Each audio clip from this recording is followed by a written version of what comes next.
આપણે બધા જ જિંદગીના એક એવા તબક્કામાંથી પસાર થયા છીએ જે ખૂબ જ યાદગાર છે, પણ એટલો જ ગૂંચવણભર્યો પણ. એક એવો સમય જ્યારે આપણી આખી દુનિયા જાણે ઊંધી સીધી થવા લાગે છે. જી હાં, આજે આપણે એ જ તરુણાવસ્થાના તોફાની સમયને નજીકથી સમજવાના છીએ. મનોવૈજ્ઞાનિક જી સ્ટેનલી હોલે તરુણાવસ્થાને બસ આટલા શબ્દોમાં વર્ણવી છે: સંઘર્ષ, તણાવ, તોફાન અને વિરોધનો સમય. અને આ જે તોફાન શબ્દ છે ને, એ બધું જ કહી દે છે. પણ સવાલ એ છે કે આ તોફાન આખરે આવે છે ક્યાંથી? ચલો આજે એની જડ સુધી પહોંચીએ. આપણે તરુણાવસ્થા કે અંગ્રેજીમાં એડોલેસન્સ શબ્દ તો વાપરીએ છીએ, પણ એનો અસલી મતલબ શું છે? વેલ, આ શબ્દ લેટિન ભાષામાંથી આવ્યો છે, જેનો અર્થ થાય છે પરિપક્વ થવું. અને આ કંઈ એક રાતની વાત નથી. આ તો લગભગ 12 વર્ષથી લઈને 19 વર્ષ સુધી ચાલતી એક લાંબી, ઉથલપાથલ ભરેલી પણ રોમાંચક સફર છે. તો પાછા આવીએ એ સવાલ પર: આ તોફાન આવે છે ક્યાંથી? જરા કલ્પના કરો કે 4 અલગ અલગ દિશાઓમાંથી જોરદાર પવન એકસાથે ફૂંકાય તો શું હાલત થાય? બસ કંઈક આવું જ એક તરુણના જીવનમાં બને છે. આ 4 પરિવર્તનના પવનો જ મળીને એ ભયંકર તોફાન બનાવે છે. અને આ 4 પવનો છે: શારીરિક ફેરફારો, માનસિક વિકાસ, ભાવનાત્મક ઉથલપાથલ અને સામાજિક બદલાવ. જ્યારે આ ચારેય વસ્તુઓ એકસાથે અને પાછી બહુ જ સ્પીડમાં બદલાય ત્યારે ગૂંચવણ થવી તો સ્વાભાવિક જ છે, ખરું ને? સૌથી પહેલો અને સૌથી દેખીતો બદલાવ આવે છે શરીરમાં. અચાનક જ ઊંચાઈ વધવા લાગે છે, વજન બદલાય છે. અંદરથી હોર્મોન્સ જાણે યુદ્ધ કરતા હોય એવું લાગે છે. છોકરાઓનો અવાજ ઘોઘરો થઈ જાય તો છોકરીઓના શરીરમાં પણ નવા ફેરફારો શરૂ થાય છે. અને આ બધું એટલી ઝડપથી થાય છે કે ખુદને અરીસામાં જોઈને પણ નવાઈ લાગે. જેટલો બદલાવ બહારથી દેખાય છે ને, એનાથી પણ મોટો ભૂકંપ તો અંદર એટલે કે મગજમાં ચાલી રહ્યો હોય છે. તર્ક કરવાની અને કલ્પના કરવાની શક્તિ એકદમ નેક્સ્ટ લેવલ પર પહોંચી જાય છે. પણ આ બધામાં એક એવી સુપર પાવર મળે છે જે દુનિયાને જોવાની દૃષ્ટિ જ બદલી નાખે છે. અને એ છે અમૂર્ત ચિંતન. અમૂર્ત ચિંતન થોડો અઘરો શબ્દ લાગે છે નહીં? ચાલો એને એકદમ સહેલો બનાવીએ.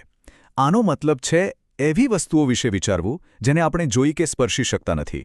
જેમ કે સાચો પ્રેમ એટલે શું? દુનિયામાં આટલો અન્યાય કેમ છે? હું કોણ છું? મારા જીવનનો હેતુ શું છે? આ એવા ઊંડા સવાલો છે જે બાળપણમાં ક્યારેય નહોતા આવતા, પણ હવે મગજમાં 24 કલાક ઘુમરાયા કરે છે. મગજની સાથે સાથે દિલમાં પણ એક વાવાઝોડું ચાલી રહ્યું હોય છે. લાગણીઓ જાણે રોલર કોસ્ટર પર બેઠી હોય. 1 મિનિટ પહેલાં દુનિયા જીતી લેવાનો ઉત્સાહ, તો બીજી જ મિનિટે કોઈ કારણ વગરની નિરાશા. આ જ સમયે પ્રેમ અને આકર્ષણ જેવી ઊંડી લાગણીઓનો પહેલીવાર અનુભવ થાય છે. અને સૌથી ઉપર, હું કેવો દેખાઉં છું અને લોકો મારા વિશે શું વિચારતા હશે, આ સવાલો સૌથી મોટા બની જાય છે. અને ચોથો અને છેલ્લો પવન આવે છે સામાજિક દુનિયામાંથી. હવે ધીમે ધીમે પરિવાર કરતાં મિત્રોની દુનિયા વધુ સાચી લાગવા માંડે છે. મિત્રોના ગ્રુપમાં સ્વીકૃતિ મેળવવી એ જાણે જીવન-મરણનો સવાલ બની જાય છે. પોતાની રીતે જીવવાની, સ્વતંત્ર બનવાની ઈચ્છા એટલી પ્રબળ બને છે કે ક્યારેક વડીલોના નિયમો સામે બળવો કરવાનું મન થાય છે. અને હા, કોઈ ફિલ્મ સ્ટાર, ક્રિકેટર કે કોઈ રોલ મોડેલને પોતાનો આદર્શ માનીને તેમના જેવું જ બનવાની કોશિશ પણ આ જ ઉંમરમાં શરૂ થાય છે. તો જ્યારે આ શારીરિક, માનસિક, ભાવનાત્મક અને સામાજિક આ ચારેય વાવાઝોડા એક સાથે ત્રાટકે ત્યારે કેવા કેવા પડકારો ઊભા થાય? ચાલો હવે આપણે સીધા જ એ તોફાનના કેન્દ્રમાં જઈએ અને જોઈએ કે ત્યાં ખરેખર શું ચાલી રહ્યું છે. આ તોફાનના કેન્દ્રમાં માત્ર એક જ સવાલ ગુંજ્યા કરે છે: હું કોણ છું? મનોવૈજ્ઞાનિક એરિક એરિક્સને આને ઓળખ વિરુદ્ધ ભૂમિકાની ગૂંચવણ કહી છે. મતલબ કે વ્યક્તિ એ શોધવાની કોશિશ કરે છે કે સમાજમાં મારી સાચી જગ્યા કઈ છે, મારે શું બનવું છે, મારી પોતાની ઓળખ શું છે. અને પોતાની ઓળખ શોધવાની આ મથામણમાં સૌથી મોટી ખેંચતાણ શરૂ થાય છે માતાપિતા અને મિત્રો વચ્ચે. જાણે એક રસ્સાખેંચ ચાલી રહી હોય. એક તરફ ઘરના સંસ્કાર, નિયમો અને અપેક્ષાઓ હોય, તો બીજી તરફ મિત્રોની દુનિયા અને તેમની પાસેથી મળતી સ્વીકૃતિ. કોની વાત માનવી? આ સંતુલન જાળવવું એ સૌથી મોટો પડકાર બની જાય છે. આ ઉંમરે એક બહુ જ વિચિત્ર પણ સામાન્ય અનુભવ થાય છે, જેને મનોવિજ્ઞાનમાં કાલ્પનિક શ્રોતાગણ કહે છે. એટલે કે એવું લાગવું કે જાણે તમે એક સ્ટેજ પર છો અને આખી દુનિયા તમને જ જોઈ રહી છે.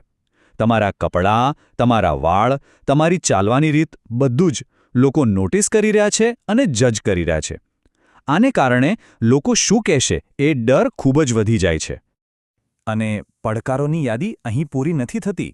પોતાના દેખાવ, ખીલ કે વજનને લઈને થતી ચિંતા, માતાપિતા સાથે વિચારોનો ટકરાવ જેને આપણે જનરેશન ગેપ કહીએ છીએ, મિત્રોના દબાણમાં આવીને કંઈ ખોટું કરી બેસવાનો ભય અને ભવિષ્યની કારકિર્દીની ચિંતા, આ બધું જ મળીને આ તોફાનને વધુ મુશ્કેલ બનાવે છે.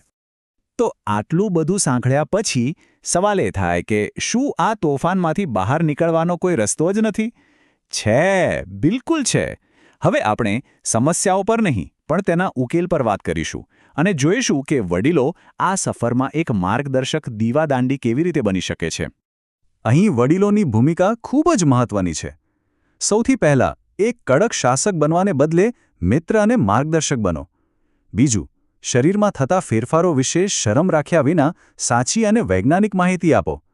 ત્રીજું, તેમને એક એવું સલામત વાતાવરણ આપો જ્યાં તેઓ ડર્યા વિના પોતાની કોઈપણ સમસ્યા વિશે ખુલીને વાત કરી શકે. અને સૌથી અગત્યનું, તેમના વિચારો અને મંતવ્યોને માન આપો, ભલે તમે તેમની સાથે સહેમત ન હો. અને એક વાત હંમેશા યાદ રાખવા જેવી છે, આપણો હેતુ આ તોફાનને રોકવાનો નથી, કારણ કે આ કુદરતી અને જરૂરી છે. આપણો સાચો હેતુ તો તેમને આ તોફાની મોજાઓ પર સવારી કેવી રીતે કરવી એ શીખવવાનો છે, તેમને એક મજબૂત નાવિક બનાવવાનો છે. દરેક તોફાન કાયમ નથી રહેતો, તેનો અંત આવે છે. અને તોફાન પછી જે શાંતિ છવાય છે, જે આકાશ ચોખ્ખું દેખાય છે, તે અનોખું હોય છે. એ જ રીતે તરુણાવસ્થાનું આ તોફાન પણ જીવનમાં એક નવી, સ્થિર અને સુંદર સવાર લઈને આવે છે. તો અંતમાં ચાલો આપણે તરુણાવસ્થાને એક સમસ્યા તરીકે જોવાનું બંધ કરીએ. આ કોઈ બીમારી નથી, આ તો એક કુદરતી પ્રક્રિયા છે. આ એ જાદુઈ સફર છે જે એક બાળકને એક આત્મવિશ્વાસુ અને જવાબદાર પુખ્ત વ્યક્તિમાં રૂપાંતરિત કરે છે. અને યાદ રાખજો, આ સંઘર્ષ વગર એક મજબૂત વ્યક્તિત્વનું નિર્માણ શક્ય જ નથી. આજની ચર્ચા પૂરી કરતા પહેલા ચાલો આપણે સૌ એક સવાલ પર વિચારીએ. આપણા આસપાસ જે કોઈ તરુણ છે, તેના જીવનના તોફાનમાં આપણે એ શાંત અને સુરક્ષિત કિનારો કેવી રીતે બની શકીએ, જ્યાં તે થોડીવાર માટે હાશકારો અનુભવી શકે? આનો જવાબ શોધવો એ માત્ર એક પરિવાર માટે જ નહીં, પણ એક સારા સમાજ